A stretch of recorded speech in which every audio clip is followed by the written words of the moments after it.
누구보다도 공정해야 할 선거관리위원회가 자녀 특혜, 부정승진 문제 등으로 큰 실망을 드렸습니다. 투표용지 부족 사태로 국민께 심려를 끼쳐 송구스러운 마음을 금할 길이 없습니다.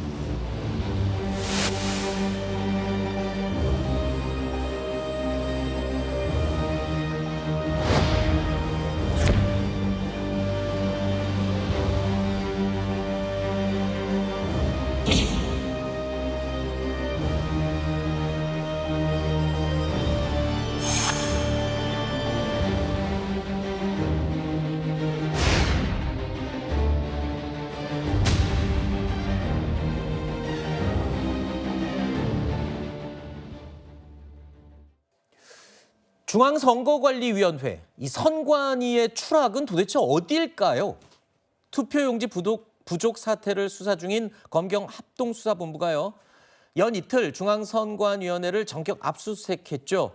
지난 6.3 지방선거 당시에 심지어 이런 것까지 했네요. 투표율을 전산에서 허위로 입력한 정황을 포착을 한 겁니다. 그래서 강제 수사, 즉 압수수색에 나선 건데요. 바로 이겁니다. 실제로는요, 100명이 투표한 곳에서 투표자 수에 0을 하나 더 붙여서 잘못 입력을 했다는 겁니다. 실무자가요. 그러면 원래는 100명이 투표했는데 1000명으로 입력했으니까 추가된 900명 어떡하지? 궁금증이 생기죠. 그랬더니 실무자가 이렇게 한 겁니다. 이걸 여러 다른 투표소에 투표를 한 것처럼 분산시켜서 입력을 시키도록 한 겁니다. 이 정황을 수사팀이 주고받은 메시지를 통해서 포착을 한 겁니다. 제가 설명을 하고도 우리 대한민국의 지자체장들 그리고 정치인들을 뽑는 이런 선거에서, 국회의원을 뽑는 선거에서 이런 수치를 이런 식으로 입력을 한다. 글쎄요, 이거 뭐 한 거예요? 도대체 선관위가? 저도 사실 이번 수사 결과 보고 깜짝 놀랐어요. 네. 이게 지금 우리 사회에 엄연히 실존하는 부정선거를 믿는 사람들, 이 신봉자들이 주장하는 내용과 비슷한 겁니다. 외부 해킹이든 아니면 선관위의 직원의 그 고의이든 실제 득표수를 숫자를 입력하는 과정에서 잘못할 수 있으면 그 잘못 의도를 갖고 잘못 입력하면 그 결과로 당락이 결정되는 것 아니냐. 네. 그게 만약에 문제가 된다면 실제로 다시 그 수검표 했었던 게 숫자가 맞느냐 이걸 검증해야 되는데 그 경우는 실제로 별로 이루어지는 경우가 없거든요. 네. 그러면 이렇게 나온 숫자들에 대해서 지금 부정선거 주장하는 사람들 의혹은 더 커질 수밖에 없는 것 아니겠어요? 그렇죠. 그러니까 이런 문제가 왜 발생했느냐? 저는 선관위가 감시받지 않고 있기 때문이라고 생각해요. 본인들끼리 그냥 입만 맞추면 아무도 밖에서 들여다보지 않으니까 결과적으로 숫자만 맞춰놓으면 아무 일 없이 지나가는 건 아닌다. 어디 감히 선관위가 이거를 그렇죠. 한 거를 누가 여기 선관위를 들여다보겠어? 뭐 이런 생각을 한 걸 수도 있겠네요. 이걸 전 강화시킨 것은 지난번에 있었던 헌법재판소가 독립된 헌법기관이기 때문에 감사할 수 없다라는 그렇죠. 판결이 결정적으로 영향을 미쳤다고 생각하거든요. 네. 저는 그래서 이런 사안들이 저는 특검 수사 결과 더 나타날 수도 있다고 생각하기 때문에 이참에 여야가 빨리 합의해서 선관위에 대해서 어떻게 견제와 감시를 할 수 있는지 네. 이 부분에 대해서 뭐 정말 개헌이 필요하다면 개헌까지도 논의를 해야 하는 사안으로 번지고 있다고 판단합니다. 네. 자, 이렇게 투표자 수 초과분, 그러니까 아직 투표도 하지도 않은 투표소에 숫자를 넘겨서 입력을 했지 않습니까?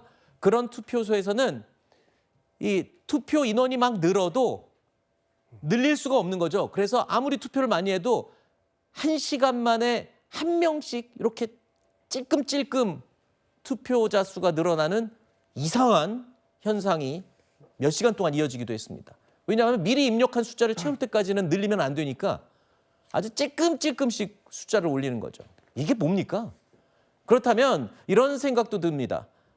이런 일이 관행적으로 이어져 왔다면 지금 경기도 투표소 한 곳에서만 혹시 이런 일이 아니고 다른 데도 있을 수 있는 게 아니냐, 이런 생각을 할 수가 있겠죠. 그리고 이거를 보고를 안 하고 자기네들이 이거를 할 수 있을 거라고, 무마할 수 있을 거라고 생각한 그 자체가 이해가 안 되는 상황이죠. 그런데요, 이를 두고요. 수사를 받고 있는 선관위 직원들의 반응이 오늘 오전에 나왔습니다. 확인이 됐습니다. 이렇게 얘기했다는 겁니다. 최종 투표율이 중요한 거 아니냐. 중간에 우리가 어떻게 숫자를 조작했던 최종적인 투표율만 뭐 문제 없었으면 되는 거 아니냐. 이렇게 얘기했어요. 문제 없는 거예요? 결과만 이상 없으면은? 아니요, 문제 심각합니다. 네. 그렇기 때문에 지금 어떻게 저런 생각을 할 수가 있죠? 정말 다른 별 사람이라고 생각할 정도인데요. 네. 국민 상식과 눈높이에 전혀 맞지 않고 그렇기 때문에 선관위가 지금 해체에 가까운 개혁을 해야 된다는 민주당의 주장이 바로 그런 겁니다. 네. 이렇게까지 심각합니다. 전에는 투표용지 부족, 관리 부실이라고 얘기할 수 있죠. 이제는 숫자까지 이렇게 끼워 맞춘다. 그리고 그냥 상부에 제대로 된 보고도 없이 그냥 내부 메신저 통해서 이런 식으로 진행을 한다. 이거는 조작이고 은폐잖아요.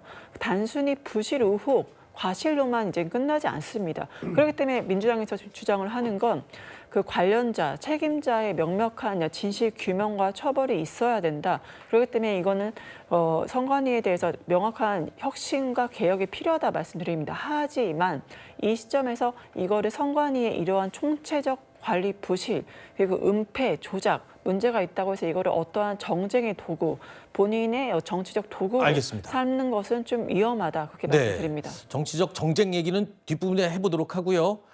아니 선관위의 직원 이 해명이 저는 너무 어이가 없어서요. 그러니까 중간에 수치를 조작한 거는 뭐 문제가 된다라는 지적이 나오자 최종 결과만 문제 없으면 되는 거 아니냐. 이게 물건을 제가 누구 걸 훔쳐놓고 걸리니까 다시 돌려준 다음에 야 물건 찾았잖아. 아무 문제 없잖아. 뭐 이렇게 어처구니없는 얘기하는 것과 뭐가 차이가 나느냐 이건데요. 그럼 제가 설명드리겠습니다. 전문가가 아닌 저조차도 투표율은요. 투표 아직 안 한 사람들이 TV에서 나오는 거 보고 투표할지 말지를 결정하는 굉장히 중요한 지표가 되지 않습니까? 네, 그렇습니다. 네. 그리고 사실은 앞서 얘기했던 우리 부동산 관련해서도 주식도 마찬가지입니다. 불법적인 걸 했지만 내가 이익이 없다고 해서 그게 범죄 행위가 아니다라고 주장하는 거 똑같은 거예요. 그 투표율을 보고 투표를 할까 그리고 언제 할까 그리고 그렇죠. 그것이 본인이 어떤 우선순위에도 영향을 분명히 미치는 겁니다. 그렇다고 하더라도 혹시나 투표율이 미치지 않을 정도의 현저한 차이가 있더라도 그것 자체가 범죄 행위인 것이죠. 만약에 A 투표소에 100명인데 1000명 했잖아요. 네. 그럼 나머지는 투표율이 저조하잖아요. 그럼 제가 예를 들어 중개업소, 정치적인 중개업소면 A 지역구의 아파트는 민주주의 의식이 높기 때문에 이 아파트에 사는 주민들은 민주적인 의식이 높다. 그러면 아파트 가격에도 영향을 미칠 수 있는 겁니다. 그건 좀 너무 나간 것 같아요. 나간 건데 그만큼 이런 단순하게 선거의 투표 숫자에만 집중하는 게 아니라 그렇죠. 선거란 거는 모든 이제 사회 모든 네. 게 연결되고 영향을 미치기 때문에 네. 단순하게 저렇게 최종 투표율만 똑같다고 해서 문제 없다고 주장하면 안 된다는 것이죠. 선관위 직원들이 이 투표율 조작한 수치 조작한 거에 대해서 비판이 쏟아지자 지금 저렇게 얘기한 건데 정치권에서는요 오늘 비판의 목소리가 완전히 쏟아져 나왔습니다. 특히 국민의힘에서 나온 목소리 먼저 들어볼까요? 이번 전산 조작 사태는 투표용지 부족 사태와는 차원이 다른 사건입니다. 데이터 조작은 절대 불가능하다는 신뢰의 대전제가 이번 사태로 무너졌다는 것입니다. 투표용지 한정 특검이 아니라 선관위 종합 특검을 실시해야 합니다. 투표 용지 모자랐던 정말 어처구니 없는 상황. 거기에다가 이젠 투표율 조작까지 선관위 종합 특검을 해야 한다라고 압박을 하고 있는데 일단 정치권에서도 얘기가 나오고 있습니다. 그간의 선관위의 각종 논란 일으키고 사과하고 논란 일으키고 사과하고 이게 지금 몇 번이나 반복이 된 거 아닙니까? 이번에 또 큰 충격을 줬는데 이번 전산 조작은 완전히 이거는 차원이 다른 문제다 이런 지적이죠? 네, 이제 판이 완전히 바뀐 것이죠. 사실 저희가 이번에 이 투표율 조작이 있기 전에도 여러 그 선관위 안에 어떤 그 직원들의 근무 태만이라든지 네. 또 업체를 아주 특수관계에 있던 사람들과의 어떤 업체 거를 구매한다든지 네. 이런 얘기를 저희가 듣다가 저희가 이제는 이 투표율 조작이라는 얘기를 쓰고 있습니다. 그 그렇죠. 말인즉슨 사람의 의도가 들어갔다는 거예요. 네. 내가 이 조작을 조작행위라고 인지를 하는 걸 하면서도 자기들끼리 이제 조작행위를 무마하고 넘어갔다는 점이 이번 행위의 핵심인 것이고요. 이렇게 네. 되면은 이제 이 사안의 중대성 차원에서 굉장히 커집니다. 네. 이제 더 이상 이 선관위 실무 직원들의 말을 믿을 수가 없다. 그렇기 때문에 왜 선관위 특검을 해야 되는 것이냐? 조사 범위를 확대해야 되는 것이죠. 네. 이렇게 되면요, 투표율 조작이 있었는데 개표 수치도 조작 안 됐다고 보장할 수 없거든요. 그렇죠. 그러니까 이런 어떤 그 국민적인 의심이 계속 커질 것이고, 사실 저도 기억합니다. 제가 6.3 지방선거 때 채널A 개표 방송 봤었는데 네. 수많은 앵커분들과 패널분 나오셔갖고 뭐 열 몇 시간 동안 그 방송하셨잖아요. 네. 그 방송의 주요 내용이 시간별 투표율 막 공유를 해주는 거였어요. 그걸 보면서 아, 저 투표율 보고 나간 사람도 있고, 아니다, 저 정도 투표율이면 집에서 쉬어야겠다, 이런 분들도 있었을 건데, 네. 이런 지금 사안의 중대성을 봤을 때 더 이상 국정조사만으로 힘들고 네. 종합특검을 통해서 네. 디테일하게 한번 이 사건을 파헤쳐보는 것이 중요하다고 생각합니다. 대변인께서 말씀하신 대로 저도 그 당일에 4시간 동안 그 얘기했거든요. 계속 10분 간격으로 지금 어느 지역 투표율, 어느 지역 투표율. 근데 제가 여러분께 전해드린 그 투표율이 일부가 조작이 된 투표율이었다는 거 아닙니까? 저도 좀 난감한데 지금 이 얘기는 짚어야 될 것 같아요.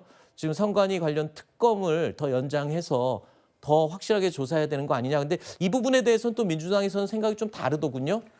민주당은 약간 당황스럽습니다. 왜냐하면 맨 처음에 국민의힘에서 요구를 하셨던 게 네. 재검표를 먼저 요구를 하셨고 특검을 그 뒤에 요구를 하셨습니다. 그래서 네. 그 말을 받아서 우리도 뭐 재검표 그다음에 특검으로 가자. 이제 재검표는 이제 사실관계 하는 거고 특검은 조사잖아요. 이제 거기에 대해서 지금 이제 국민의힘이 말을 바꾸셨어요. 이제 특검부터 가고 이제 재검표. 그래서 이게 어느 판의 어떤 기준으로 말씀하시는지 굉장히 좀 혼란스럽고, 그러니까 특검이든 재검표든 이 선관위의 말도 안 되는 기강적 해이와 조작과 은폐까지 연결이 되는 이 모든 총체적인 난국에 대한 조사는 분명히 필요합니다. 그런데 민주당 입장에서 처음 국민의힘이 말씀하셨던 것처럼 재검표하고 이제 특검으로 가는 게 그게 원칙적 순서이지 않나라고 말씀을 드리고 싶습니다. 네, 알겠습니다. 우리 대변인도 한마디 하죠. 어쨌든 지금 선관위의 부실, 부정과 관리 운영과 관련해서는 이참에 해결하지 않으면 해결할 수가 없습니다. 그렇죠. 지금 대중의 에너지가 굉장히 강해요. 이 에너지를 바탕으로 해서 선관위 개혁하지 않으면 다시 이런 문제 발생할 수밖에 없고요. 특검과 관련해서는 지금 진일보해서 국민추천위원회를 만들었잖아요. 네.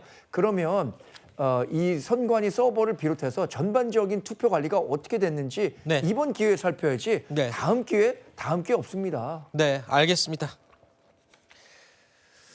중앙선거관리위원회의 어처구니 없는 행위들은 도대체 어디까지 나올까요? 앞으로 또 뭐가 나올지 두렵습니다, 이제는.